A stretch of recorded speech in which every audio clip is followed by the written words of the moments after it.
Polynésie première, première sur l'info. Le plus de l'info, c'est avec Titawa Doum. Bonjour Titawa. Bonjour Mathéo, bonjour à tous. Notre rubrique Le plus de l'info est ce matin consacrée au Première. Polynésie première, première sur l'info. Oh, on appelle ça les aléas du direct. Donc on va se consacrer à quoi aujourd'hui pour le plus de l'info? Alors le plus de l'info est ce matin consacré aux conséquences des pluies diluviennes qui se sont abattues sur la Polynésie française ces dernières 72 heures. On va d'abord commencer par les conséquences sur les moyens de transport. Les liaisons maritimes d'abord entre Tahiti et Moorea rendues difficiles à cause de la forte houle.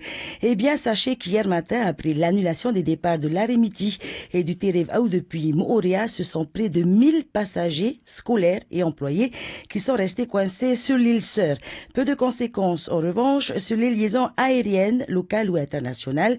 Une annulation lundi d'un vol de la compagnie locale à destination de Maupiti.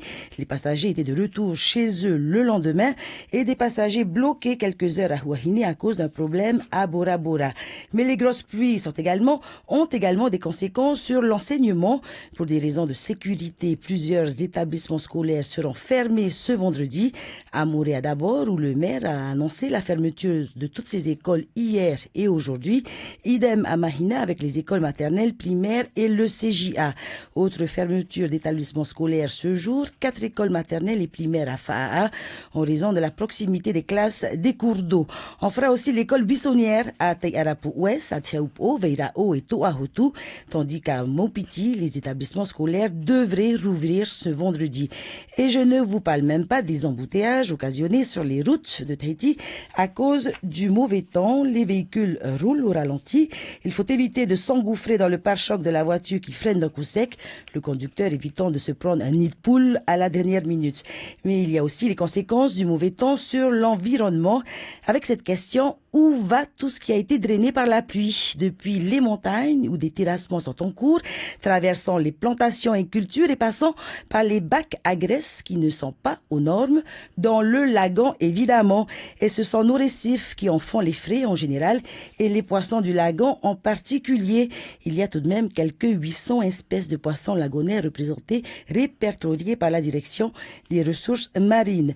Eh bien sachez que les perroquets, les rougets, les carangues, les becs de canne et autres mérous présenteront un taux de pesticides en attendant que l'eau du lagon soit de nouveau oxygénée. Ne faisons pas non plus l'impasse sur les maladies que l'homme peut éviter pendant les grosses pluies. La leptospirose par exemple, véhiculée par les rats, une maladie qui peut s'avérer mortelle. Elle est généralement contractée par les surfeurs aux embouchures des rivières. La dermamite du surfeur également, celle-là n'est pas dangereuse. Et si vous n'êtes pas amateur de grosses vagues, mais passionné de jardin, n'hésitez pas à vous protéger car la leptospirose peut se contracter en plantant une simple botte de salade. Je vous épargne les épidémies de diarrhée et gastroentérite liées à la mauvaise qualité de l'eau. Enfin, après la pluie, le beau temps qui annonce l'arrivée des moustiques et de la dengue. Pensez à vider l'eau stagnante de vos pots de fleurs.